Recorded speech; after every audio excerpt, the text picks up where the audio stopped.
Magandang hapon sa ating lahat na ito update sa magiging lagay na ating panahon. Humina po ulit yung ating northeast monsoon o amihan na kung saan sa bahagi lamang po na extreme northern Luzon ito nakakaapekto. May dala pa rin po ito may hinang mga pag-ulan o mga pag-ambon sa bahagi po ng Batanes. Samantala, easterlies naman o yung mainit na hangin mula sa karagatang Pasipiko, yung nakakaapekto sa nalalabing bahagi pa na ating kapuluan.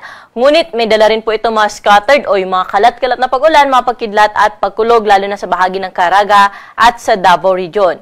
Pero dito po sa atin sa Metro Manila, pati na rin sa ibang bahagi pa na ating kapuluan, magiging fair weather condition o maliwalas yung panahon po natin ngayong gabi. At kung may mga pag-ulan man po tayo maranasan, ito ay mga panandaliang buhos lamang, dala nga po ng easterlies.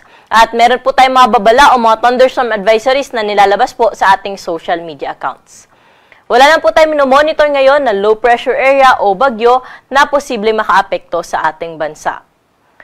Para po sa magiging lagay na ating panahon bukas, mahina pa rin po yung epekto ng amihan. Sa extreme northern Luzon pa rin po ito posibleng makaapekto. Bagamat maaliwala sa panahon yung inaasahan sa bahagi po ng extreme northern Luzon or sa may Batanes area, Batanes, Babuyan Islands area, ay meron pa rin po dyan mga tsansa na may hina mga pag-ulan o mga pag-ambon epekto ng amihan.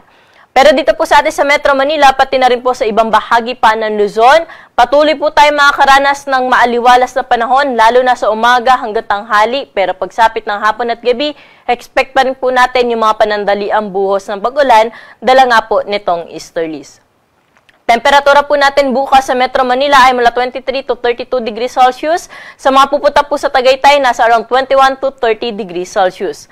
Sa mga aakyat naman po ng Baguio City, nasa 15 to 24 degrees yung agwat ng temperatura.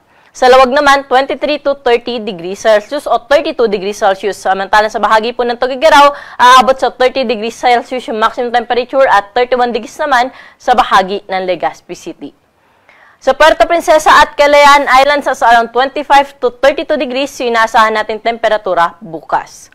Dumako na po tayo sa mga kababayan natin sa Visayas na kung saan wala po tayo dyan inaasahan na malawakang mga pag-ulan bukas, kaya magpapatuloy po yung kanilang naranasan na maaliwalas sa panahon maliban sa pulo-pulo mga pag-ulan, mga pagkidlat at pagkulog lalo na sa hapon at sa gabi.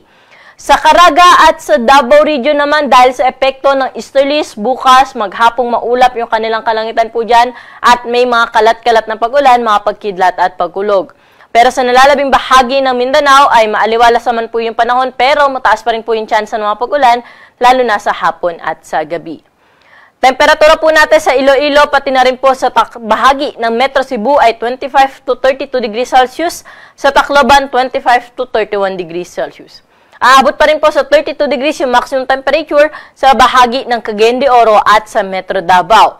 Samantalang 33 degrees Celsius naman yung maximum temperature sa bahagi ng Zamboanga City. Sa mga kababayan naman po natin na maglalayag, wala po tayong gale warning sa anumang baybayin na ating karagatan. Ngunit pinag-iingat po natin yung ating mga kababayan na maglalayag sa baybayin po ng Northern Luzon dahil posible pa rin po dyan yung moderate to rough na sea condition.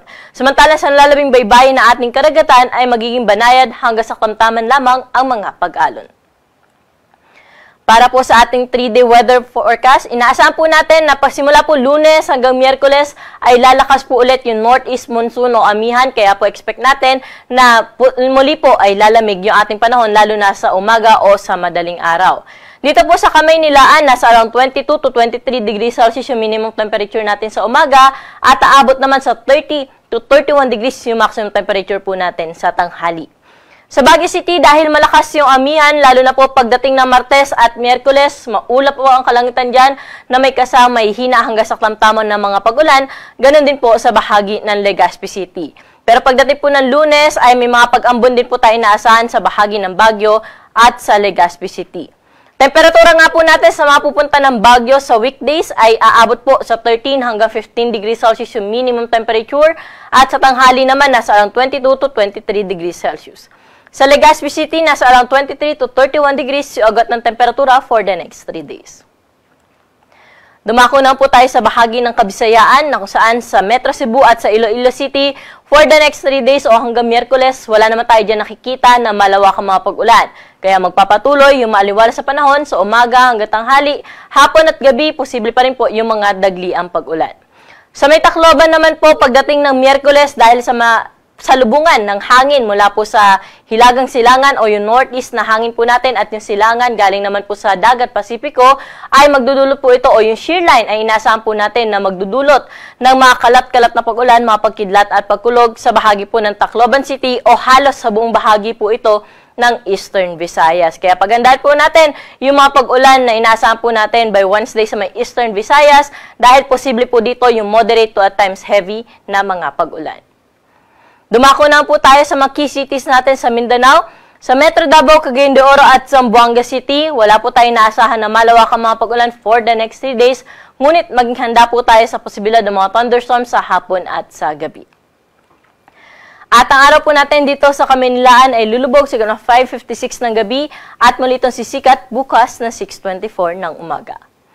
Para sa karagdagang impormasyon, i-like at i-follow kami sa aming social media account sa DOST_Pag-asa at bisitahin ang aming website sa pag-asa.dost.gov.ph.